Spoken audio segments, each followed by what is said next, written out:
ನಾನು ಅಧಿಕಾರಿಗಳನ್ನ ಆಹ್ವಾನಿಸಬೇಕು, ಕರಿಬೇಕು ಅಂತ ಹೇಳಿ ನಮಗೆ ವಿನಂತಿ ಮಾಡಿದ್ದೀನಿ. ಬಹುತೇಕ ಕಳಿಸಿದ್ದೀರಿ ಅಂತ ಕಾಣುತ್ತೆ. ಬಂದ್ರು ಹಗುರವಾಗಿ ಬರ್ತಾ ಇದ್ದಾರೆ. ಅಧ್ಯಕ್ಷರೇ, ಬಹಳಷ್ಟು ಜನ ನಮ್ಮ ಹಿರಿಯ ಶಾಸಕರು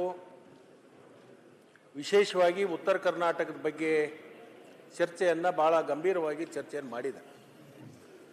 ಅದಕ್ಕೆ ನಾನು ಧ್ವನಿಗೂಡಿಸ್ತಾ,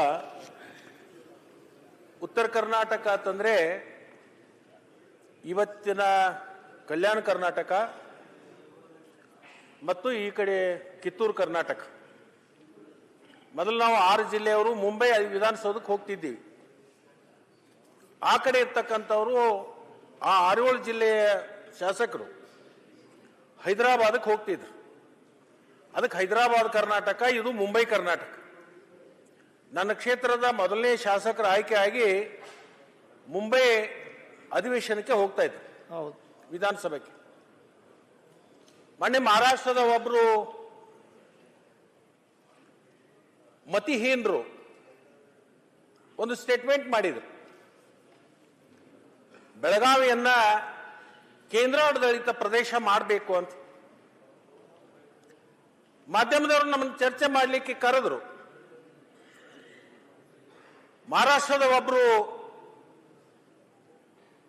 ಈ ತರ ಹೇಳಿಕೆಯನ್ನು ಕೊಟ್ಟಿದ್ದಾರೆ, ಈ ಬೆಳಗಾವಿ ಕೇಂದ್ರಾಡಳಿತ ಪ್ರದೇಶ ಆಗಬೇಕು ಅಂತ ಹೇಳಿ ಒಂದು ಹೇಳಿಕೆಯನ್ನು ಕೊಟ್ಟಿದ್ದಾರೆ ಅಂತ.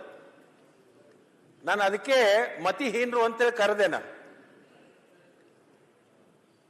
ನಾವು ಕೇಳಬೇಕಾಗುತ್ತೆ. ಹಾಗಾದ್ರೆ ನಾವು ಮೊದಲನೇ ಬಾರಿಗೆ ಮುಂಬೈ ಅಧಿವೇಶನಕ್ಕೆ ಹೋಗ್ತಕ್ಕಂಥ ಸಂದರ್ಭದಲ್ಲಿ ಮುಂಬೈದಲ್ಲಿನೂ ನಮ್ಮದು ಹಕ್ಕಿದೆ ಅಂತಕ್ಕಂಥ ಮೊಂಡನೆಯನ್ನು ಕೂಡ ನಾವು ಮಾಡಬೇಕಾಗುತ್ತೆ. ನಾವು ಕೇಂದ್ರ ಸರ್ಕಾರಕ್ಕೆ ಆಹ್ವಾನ ಕೊಡೋಣ ಮತ್ತು ವಿನಂತಿಯನ್ನು ಮಾಡೋಣ.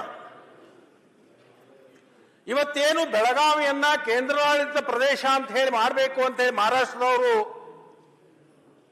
ಹೇಳಿಕೆಯನ್ನು ಕೊಟ್ಟಿದ್ದಾರಲ್ಲ, ನಾವು ಕೇಂದ್ರ ಸರ್ಕಾರಕ್ಕೆ ಒಂದು ಪ್ರಸ್ತಾವನೆ ಕಳಿಸೋಣ.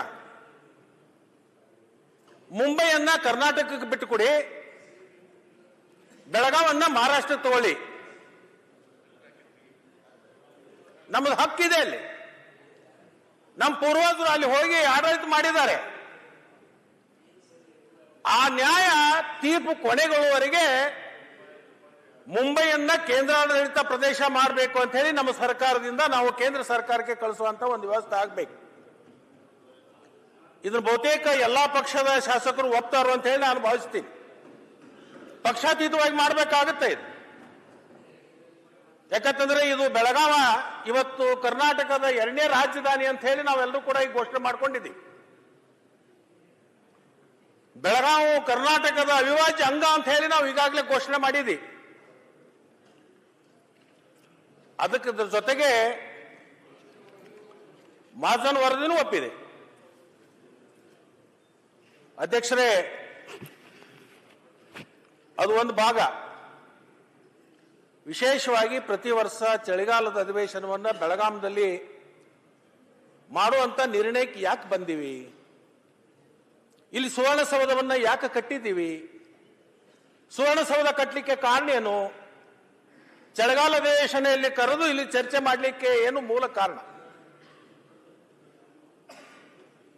ಅನೇಕ ಜನ, ಉತ್ತರ ಕರ್ನಾಟಕದ ಅನೇಕ ಜನ ನಮಗೆ ತಾರತಮ್ಯ ಆಗ್ತಾ ಇದೆ. ಈ ತಾರತಮ್ಯವನ್ನ ಸರಿದೂಗ್ಲಿಕ್ಕೆ ಇಲ್ಲೊಂದು ಸುವರ್ಣಸೌಧ ಕಟ್ಟಬೇಕು, ಇಲ್ಲಿ ಪ್ರತಿ ವರ್ಷ ಒಂದು ಅಧಿವೇಶನ ನಡೆಸಬೇಕು, ಇಲ್ಲಿ ಈ ಭಾಗದಲ್ಲಿರ್ತಕ್ಕಂಥ ಅನೇಕ ಚರ್ಚೆಗಳನ್ನು, ಆ ಭಾಗದಲ್ಲಿರ್ತಕ್ಕಂಥ ಶಾಸಕರು ಇರ್ಬೋದು, ಈ ಭಾಗದಲ್ಲಿರ್ತಕ್ಕಂಥ ಶಾಸಕರು, ಈ ಭಾಗದ ಜನರ ಒಂದು ಕಲ್ಪನೆ, ತಾರತಮ್ಯ ಅಂತಕ್ಕಂಥ ಒಂದು ಏನು ನಮ್ಮ ತಲೆಯೊಳಗೆ ಇವತ್ತು ಮೂಡಿದೆ, ಅದನ್ನು ತೆಗೆದುಹಾಕಲಿಕ್ಕೆ ಪಕ್ಷಾತೀತವಾಗಿ ನಾವೆಲ್ಲರೂ ಕೂಡ ಚರ್ಚೆಯನ್ನು ಮಾಡಿಕೊಂಡು ನಮ್ಮ ಪೂರ್ವಜರು ಏನು ಅಖಂಡ ಕರ್ನಾಟಕವನ್ನು ಕಟ್ಟಿರ್ತಕ್ಕಂಥದ್ದು ಇದೆಯಲ್ಲ, ಇದು ಸಾವಿರಾರು ವರ್ಷಗಳ ಕಾಲ ಮುಂದೆ ಸಾಗಬೇಕು ಅಂತಕ್ಕಂಥ ಚಿಂತನೆಯನ್ನು ಇಟ್ಕೊಂಡು ನಾವು ಚರ್ಚೆಗಳನ್ನು ಇಲ್ಲಿ ಮಾಡಬೇಕಾಗುತ್ತೆ.